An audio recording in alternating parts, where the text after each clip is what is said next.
What if we told you that in June 2025, Israel and the United States launched a plan to finish Iran, once and for all? The operation was called Rising Lion, a name chosen to strike fear deep into Tehran. But while their jets were in the sky and their leaders were celebrating early victories, something unexpected was brewing behind the scenes. Because Iran didn't collapse, it counterattacked, and it had help. Not just from its own people, but from powerful allies quietly waiting in the shadows: Pakistan, China, Russia. As Israel pounded Iran's nuclear sites and Trump tweeted triumphantly from the G7 summit, the real game was unfolding underground, across borders, and in back channels. What started as a quick knockout turned into a chaotic regional chessboard, and the ones who thought they were controlling the board, they didn't see what was coming. Israeli F-35s silently entered Iranian airspace. No radar, no trace. Coordinated drone swarms disabled air defenses in Yazd, Kerman, and Qom in under 3 minutes. Bunker-busting bombs struck Natanz first, then the Isfahan nuclear facility. Mossad agents had already planted signal beacons. Each target was struck with near-perfect precision. Top scientists like Mohammad Tehranchi and IRGC commander Hossein Salami were among the dead. By sunrise, more than 60 strategic sites were destroyed. Iran's air defense was crippled, its command structure in disarray. The war had begun. Israel didn't stop at bombs. It launched a psychological war. Within hours, high-ranking Iranian generals received threatening messages. Defect now or lose everything. Some refused to believe it, until one general's family vanished, just gone. Entire air defense networks shut down. This was internal sabotage inside Iran. By June 14th, Iran launched Operation True Promise 3. Over 200 ballistic missiles and 400 drones were deployed.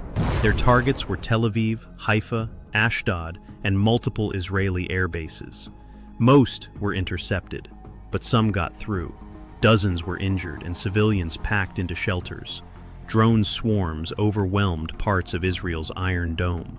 The psychological damage was undeniable. Israel doubled down. In just 5 days, over 700 additional Iranian sites were struck. Missile depots, air bases, cyber warfare centers, all gone. The expectation was mass protests and regime collapse, but instead, the people stood with the regime, and Iran's enemies came to understand one thing clearly: this war would not end quickly. Thousands of miles away, Trump arrived at the G7 summit with full confidence. Standing beside world leaders, he publicly declared victory in Iran. "We know where Khamenei is, and he is a soft target." At the same time, Reza Pahlavi was pushed forward. He delivered speeches on Persian satellite TV calling for mass uprising. Despite this, the Iranian public did not rise. Many viewed Reza as a foreign-backed figure with little legitimacy inside the country. Then, Pakistan entered the show. As regional tensions escalated, Pakistan's defense minister issued a public statement.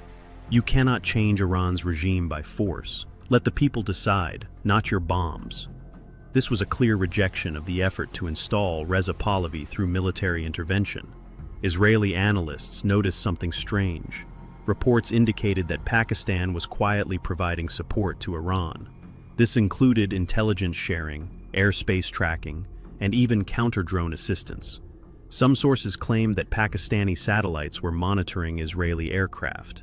It was a serious development that caused growing concern in Tel Aviv. On June 20th, the United States launched its next major strike. 2 B-2 bombers took off from Missouri towards Iran. Submarines stationed in the Persian Gulf launched cruise missiles. Their targets were Iran's key nuclear sites: Fordow, Isfahan, and Natanz. All were hit within a 15-minute window. President Trump later tweeted that the mission had been successful, claiming every target was bombed. However, post-strike intelligence revealed a more complex reality. Iran's nuclear program had not been fully destroyed. Damage was extensive, but key infrastructure remained operational. That truth would not stay hidden for long. Days later, the head of the International Atomic Energy Agency issued a statement.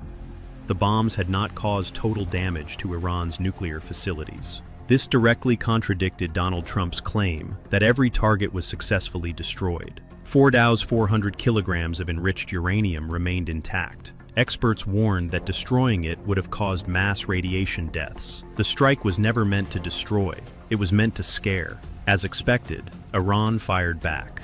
14 missiles targeted U.S. bases in Qatar. No casualties, no damage worth mentioning, no escalation.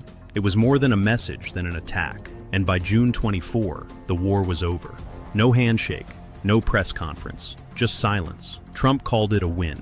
Netanyahu called it a warning. But Iran kept its regime, its nuclear material, and gained regional support from Pakistan, China, and Russia. Israel's missile defense was exhausted. The United States spent billions, and the war changed very little, except for one thing. The world realized the next war won't be fought with just bombs.